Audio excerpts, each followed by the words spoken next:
जब हम राम घाट में रहते थे गंगा की, तो एक बड़े अच्छे महात्मा वहां थे।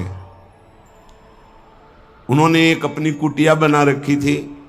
एक दिन उनके कोई बड़े धनी मानी भगत आए और सोने की कई मुहरें चरणों में रखी, भेंट में रखी। उन्होंने सोच करके ले लिया कि संत भंडारा करेंगे और गीता जी के एक बस्ते में बांध कर रख दिया। वस्त्र को आवेष्टित करके ग्रंथ को जब रखा जाता है तो उसे बस्ता कहते हैं। एक रस्सी होती है और उसको जब ऐसे करके कई बार लपेटा, उसी में वो स्वर्ण की मुद्राएं रख दी, मोहरें। सोचा कि कभी समय आएगा तो हम भंडारा कर देंगे। कुछ संतों ने उनसे कहा चलो तीर्थ यात्रा करने बद्री नारायण चलते हैं। चिंतन में आया कि वो मोहरे रखी, भंडारा करना था, पर संतों से कह नहीं पाए और चले तो बद्री नारायण नहीं पहुंच पाए। रास्ते में ही प्राण निकल गए। प्राणों का क्या भरोसा, कौन सा कदम आखिरी होगा किसको पता, कौन सी श्वास आखिरी होगी किसको पता। इसलिए बहुत चतुर सुजान वो हैं कि कोई संकल्प नहीं रहने देते, नहीं रखना चाहिए। चतुर सुजान साधक कल हम ये करेंगे, नहीं नहीं, अगर श्री जी ने चाहा तो कल ऐसा हो जाएगा। शब्दों में बंधना, शब्दों में ही मुक्त होना, संकल्प में ही बंधना और संकल्प से ही मुक्त हो जाना, दोनों बातें हैं। कल मुझे अमुक जगह जरूर जाना है, तुरंत अंदर से हाँ श्री जी ने चाहा तो जरूर चले जाएंगे। वाणी से भले चूक हो जाए, अंदर से चूक नहीं होनी चाहिए। तत्काल आराध्य देव को बीच में लो, नहीं फंस जाओगे। एक बार भी आराध्य देव को बीच में नहीं लिया, रास्ते में प्राण निकल गए। चिंतन चल रहा था कि लौट के आएंगे तो स्वर्ण मुद्राएं जो रखी उनको बेच करके फिर भंडारा करें। सदिच्छा भी नहीं रखनी, ये बहुत सूक्ष्म विषय है। अब उनका शरीर छूट गया।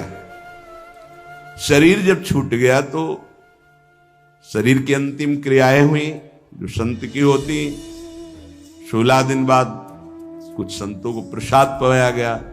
महीना व्यतीत हुआ महाराज की कुटिया की जो सेवा सफाई में, तो बस्ता एक ऊंचे पे दिखाई दिया। देखा कि गुरु जी की गीता रखी हुई है। कोई बात नहीं है, कभी समय आएगा तो पढ़ेंगे, गुरु जी की गीता है। रात्रि में स्वप्न हुआ उनके शिष्य को, बेटा मैं पतित हो गया, चूक हो गई। अंतिम समय स्वर्ण मुद्रा का ध्यान होने के कारण मैं सांप बनकर उसी बस्ता में बंधा हुआ हूं। जब तक स्वर्ण मुद्राएं बेचकर संत सेवा नहीं करोगे, मुझे सांप की योनि मिली है। पूज्य पादुड़िया बाबा भी वहीं रामघाट में थे। उन्होंने स्वप्न सुनाया कि ऐसा ऐसा गुरुजी का स्वप्न देखा। सब संत एकत्रित हुए, सबके सामने जे ही बस्ता खोला गया, सोई नवीन अवस्था का सर्प फड़ काट के खड़ा हो गया। स्वप्न सच्चा निकला, क्योंकि वो आदेश हुआ था गुरु जी का। वो एक स्वप्न नहीं था, वो एक आदेश था।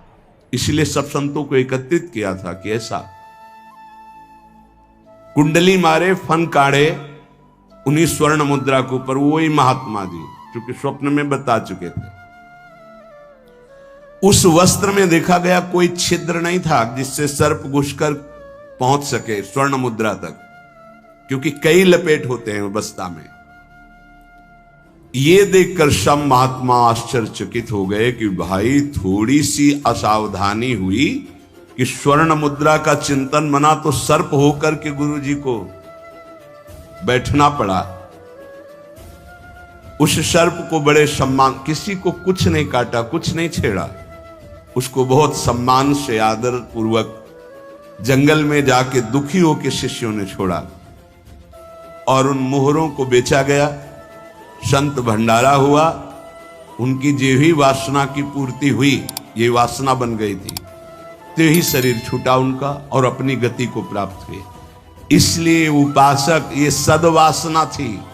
सद्वासना जब बंधन को प्राप्त करा सकती है तो असद्वासना कौन कौन सी दुर्गति देगी, ये बहुत सूक्ष्म विषय है। एक महात्मा पधार रहे थे तो वृक्ष के नीचे लेटे थे, ऊपर आम का फल था। पके हुए आम के फल में दृष्टि चली गई, अंतिम समय तो उसी में कीड़ा बनकर आम के पेड़ में आए। शिष्य समर्थ थे, उनको ध्यान के द्वारा जब पता चला तो उन्होंने फिर भजन बल से अपने गुरु जी का उद्धार किया। कई बार ऐसा देखा गया है कि शिष्य के द्वारा गुरु को भगवत साक्षात्कार होता है। सुतीक्ष्ण जी को पहले से ठाकुर जी का साक्षात्कार हुआ, साथ लेकर फिर अपने गुरु जी के पास साक्षात्कार करवाने प्रभु को गए। बड़ी महिमा है भजन की। गुरु प्रदत्त भजन से बड़ी सामर्थ्य शिष्यों में जागृत हो जाती है। विश्वास करो, विश्वास करो, बाबा 2 बार कह रहे हैं। जो कह रहे हैं उस पर विश्वास करो। कोई वासना मत रहने दो, ढूंढ ढूंढ करके वासना को नष्ट कर दो। तुमसे ना नष्ट होती हो तो गुरुजनों के सामने रख दो, प्रभु के सामने रख दो। प्रभु इस वासना को नष्ट कर दो। देख लो, भंडारे की वासना ने सांप बना दिया, मृग की वासना ने मृग बना दिया, हिरण बना दिया। हमारी इतनी वासना है, हमारा क्या होगा? कभी विचार किया है अंदर बैठ के? कितनी बाजार लगी वासना की। ये सब वासनाएं कट जाएंगी यदि एक सूत्र रख लो, श्री जी की इच्छा। ऐसा करेंगे, हाँ, श्री जी की इच्छा से अंदर से ऐसा, हाँ, प्रियाजू की जैसी इच्छा, वो तुम्हें बांध ही नहीं पाएगी कोई वासना, क्योंकि प्रियाजू प्रधान हो गई है। उपासक प्रभु को भूल जाता है। जब कोई वासना होती तो अपना ऐसा अंधकार पैदा करती है कि प्रभु को भूल जाता। जैसे भरत जी भूल गए, जिन प्रभु के स्मरण में बाधा ना पड़ जाए, राज रानी, राजपुत्र और राज्य का त्याग कर दिया।